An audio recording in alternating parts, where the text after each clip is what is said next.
जय जय रघुवीर समर्थ. भव्य आणि शुद्ध कल्पनेचा उपयोग करून आपण शिबिरात मानसपूजा ध्यानाचा अनुभव घेतो. त्यामुळे उपासकाचा भगवंताच्या प्रती असलेला जो अनुराग आहे, जो तीव्र संवेग आहे, तो वाढतो.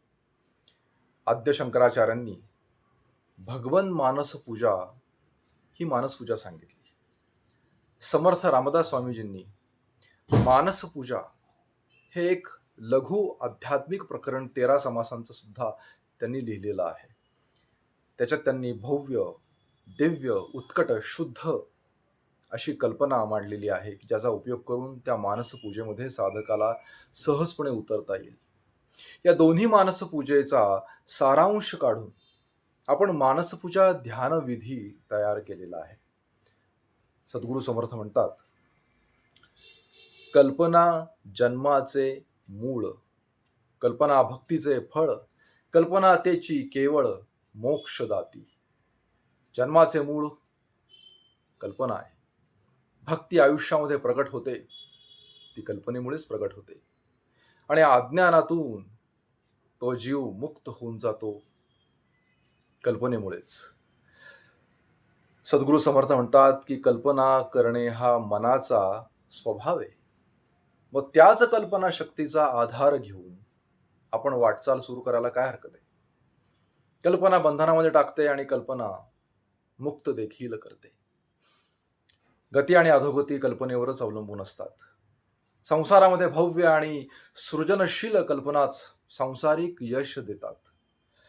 कल्पनातीत जाण्यासाठीही कल्पनाच करावी लागते.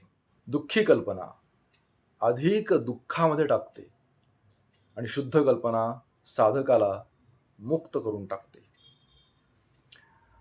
या विश्वरचनेचं मूळ देखील या कल्पनेमध्येच आहे.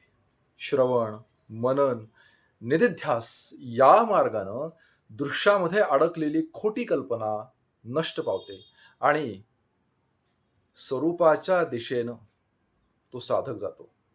ज्याप्रमाणे जनावराचा उपयोग करून जनावर पकडावे किंवा आकाशातून येणारा बाण बाणानेच तोडावा, त्याप्रमाणे कल्पनेनेच कल्पना नाहीशी करावी, कल्पना शुद्ध करत राहावी. ज्या योगे तिच्यात एवढं सामर्थ्य निर्माण होतं की त्यानं शबल किंवा अशुद्ध कल्पना नाहीशी होऊन जाते. कल्पना शुद्ध झाल्याची नेमकी खूण काय आहे? तर स्वरूपामध्ये साधक स्थिर होऊन जातो. अनुसंधान अखंड राहतं. द्वैताचं विस्मरण होतं. स्वस्वरूपाचं स्मरण राहतं. अद्वैताचं ज्ञान होतं. या तीनही गोष्टी कल्पनेमुळेच होतात. शुद्ध कल्पनेमुळे. एकच एक आपलं स्वरूप, तेच सत्य आहे असा निश्चय होणं हा शुद्ध कल्पनेचा भावार्थ आहे. अशुद्ध कल्पना एकदा का नाहीशी झाली की शुद्ध कल्पना तेवढी शिल्लक राहते. शुद्ध कल्पना ज्याची कल्पना करते ते आपले स्वस्वरूपाचं अनुसंधान हीच शुद्ध कल्पनेची खूण आहे.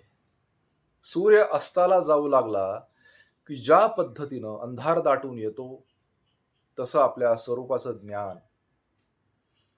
मलिन झालं की अज्ञानाचा जोर वाढतो. म्हणून अखंड श्रवण करत जावं आणि शेवटी सार एवढंच आहे की कल्पनारूप मनाला हे द्वैतमय दृश्य अनुभवास येतं, ते मन तुझं खरं स्वरूप मुळीच नाहीये, त्या पलीकडे देखील तू शिल्लक आहेस. आणि मन जेव्हा अशा स्वरूपाची कल्पना करतं तेव्हा ती कल्पनाच खरी असते आणि त्याला संकल्प असं म्हणतात. आणि तेच मन जेव्हा मिथ्यत्वाची मायेची कल्पना करतं तेव्हा ती खोटी कल्पना असते, त्याला विकल्प असं म्हणतात. तर असो, जय जय रघुवीर समर्थ.